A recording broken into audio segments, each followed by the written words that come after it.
Vegetable சாதம் தான் செய்ய போகிறோம். வாங்க எப்படி செய்யறதுன்னு பார்ப்போம். இப்போ இதுக்கு 2 கிளாஸ் அரிசி எடுத்து வச்சுருக்கேன். இதால் 2 கிளாஸ் அரிசி. அப்புறம் வெங்காயம் கட் பண்ணி வச்சுருக்கேன், தக்காளி, பச்சை மிளகா, கேரட்டு, பீன்ஸு, அப்புறம் பச்சை கொத்தமல்லி, புதினா வச்சுருக்கேன்.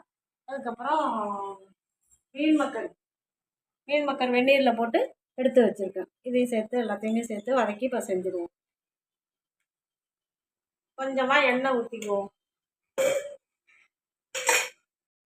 சோம்பு, பட்டை, இலை, கற்பாசி எல்லாமே எடுத்து வச்சுருக்கேன். இதெல்லாம் போட்டு நம்ம தாளித்து வைக்கணும்.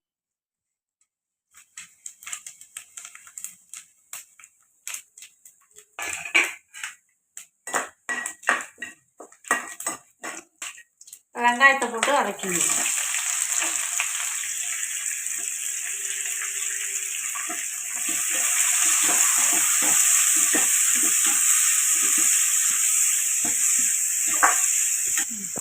தக்காளியும் அதோட சேர்த்து வதக்கிடுவோம்.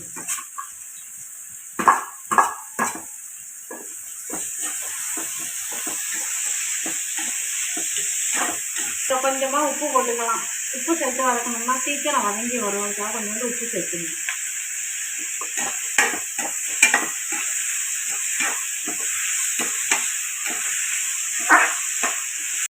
இப்போ பச்சை மிளகா, பீன்ஸு, கேரட்டு எல்லாத்தையுமே சேர்த்து ஒன்றா வதக்கிடுவோம்.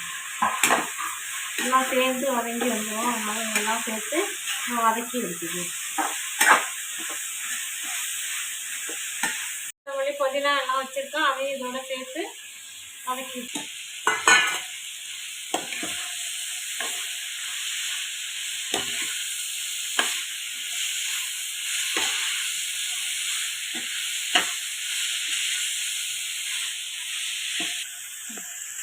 ஒரு பெரிய ஸ்பூனால 1 ஸ்பூன் அளவுக்கு பிரியாணி மசாலா அதில் சேர்த்துக்கணும்.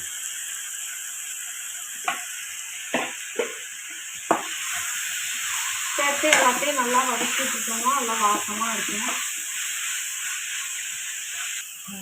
இந்த ஸ்பூனால் ஒரு 2 ஸ்பூன் அளவுக்கு இஞ்சி பூண்டு சேர்த்துக்கலாம்.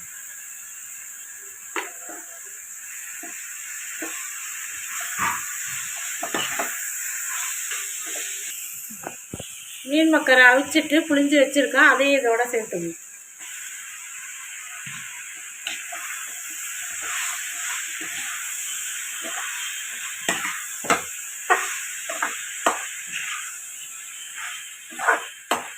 கழுவி வச்சுட்டேன். அரிசி அதில் போட்டுருவோம். 2 டம்ளர் அரிசி வச்சுருக்கேன். அதுக்கு 4 கிளாஸ் தண்ணி ஊற்றிக்கலாம். அதே கிளாஸால் 4 கிளாஸ் தண்ணி, 1க்கு 2 தண்ணி கரெக்டாக இருக்கும்.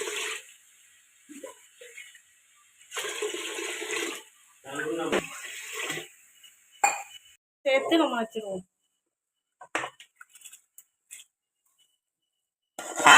குக்கர்லேயே வதக்கிடலாம். இது சட்னி எண்ணெய்ல வதக்கணும்னா கொஞ்சம் நல்லா வதக்கிடலான்ட்டு நான் இதில் வதக்கிட்டேன்.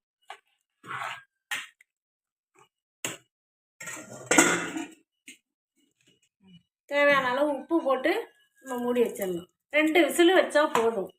நம்ம எல்லாம் வதக்கி எதனா வைக்கிறோம், அதனால 2 விசில் போதும்.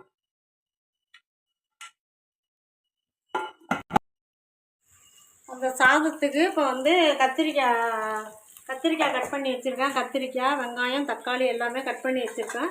இது கத்திரிக்காய் தொக்கு வச்சுருவோம். கொஞ்சோண்டு சோம்பு,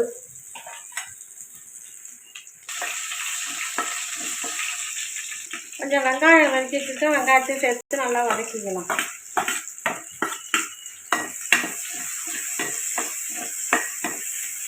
தக்காளியும் சேர்த்து அதோடய வதக்கிக்குவோம்.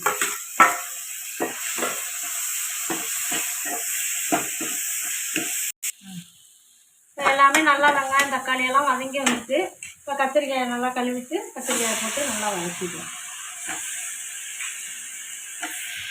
நல்லா உப்பு போட்டு நல்லா வதக்கிடலாம். நம்ம வீட்டு கொல்லை கத்திரிக்காய், அதனால் டேஸ்ட்டு செமையாக இருக்கும். சாப்பிட்றதுக்கு நல்லா சுவையாக இருக்கும். டேஸ்ட்டாகவும் இருக்கும். நம்ம கொல்லையில் உரம் இல்லாமல் விளையிறது இல்லையா, அதனால் நல்லா டேஸ்ட்டாக இருக்கும். மஞ்சத்தூள் கொஞ்சம் போட்டுக்குவோம். அப்புறம் தனி மிளகாத்தூள் கொஞ்சமாக ஒரு 1/4 ஸ்பூன் அளவு தான் போடுறேன். தனி மிளகாத்தூள் அப்புறம் எப்பவும் போல் நம்ம குழம்பு வைக்கிற மிளகாத்தூள் அதில் ஒரு ஸ்பூன் கிட்ட சேர்த்துக்கணும். அவ்வளோதான் போதும். எல்லாத்தையும் சேர்த்து நல்லா வதக்கி விட்டுட்டு இதோட கொஞ்சம் தண்ணி சேர்த்துக்கலாம். அப்படியே தலைன்னு வச்சுக்கிட்டோம்னா சாதத்தோடு சேர்த்து சாப்பிட்றதுக்கு நல்லா டேஸ்ட்டாக இருக்கும். ஒரு பக்கத்தில் வச்சுக்கணும். அப்படியே இருக்கட்டும், கொஞ்சம் நேரம் வேகட்டும். சாதம் ரெடி ஆகிட்டு இப்போ கொஞ்சோண்டு நெய் சேர்த்து நம்ம வந்து கிளறி விட்டுடலாம். வெண்ணெய் தான் உருக்கி தான் நான் ஊற்றுறேன் நெய். அதுதான் நம்ம டேஸ்ட்டாக இருக்கும். பாருங்க சாதம் எந்த அளவுக்கு பொல பொலன்னு எப்படி வந்துருக்கு பாருங்க. நான் சொன்ன அளவில் வச்சு செஞ்சிங்கன்னா கரெக்டாக இருக்கும் சாதம். எப்படி பொல பொலன்னு இருக்கு பார்த்தீங்களா? இதுமாரி செஞ்சு சாப்பிட்டு பார்த்துட்டு எப்படி இருந்ததுன்னு கமெண்ட்டில் சொல்லுங்கள். எடுத்துக்கிறதுக்கு கத்திரிக்காய் தொக்கு வச்சுருக்கேன். வெஜிடபிள் சாதத்துக்கும் இந்த கத்திரிக்காய் தொக்குக்கும் செம சூப்பராக இருக்கும். வாங்க எல்லோரும் சாப்பிடுவோம். இந்த வீடியோ பிடிச்சிருந்தா லைக் பண்ணுவோம், சப்ஸ்கிரைப் பண்ணுங்கள். பாய். அடுத்த வீடியோவில் பார்ப்போம்.